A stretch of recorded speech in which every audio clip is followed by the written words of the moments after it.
Hindi pa rin tapos ang isang Vivamax sexy star na nagngangalang Eva Mendez tungkol sa di umano'y nangyari ng malasing noon ang aktor na si Jack Roberto.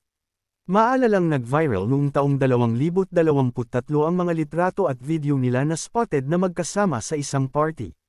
Nilinaw niya noon na naging touchy at aggressive ang ex ni Barbie Forteza nung nalasing sa event. Sinabi niya pa na parang normal na makulat lamang ito nung nakainom at binigyan lamang ng mali siya ng mga nakakita sa kanila.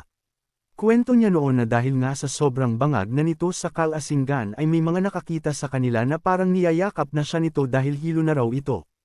Para raw sa fan na nakakita ay parang hinahalikan na siya nito na wala naman daw ganong nangyari pero ngayon ay may dagdag na naman sa kwento ang Vivamax star. Nagpupumilit daw ang aktor na pumasok sa kwarto nila sa hotel habang karelasyon pa nito si Barbie. Napapansin na raw ng mga kapatid niya ang pagdikit sa kanya ng aktor na panay naman daw ang iwas niya dahil bagsak na siya sa kalasinggan. Gusto pa raw nitong mag-inom at pinipigilan di umano ito ng mga kapatid ng sexy star at naipit pa raw ang kamay nito sa pinto.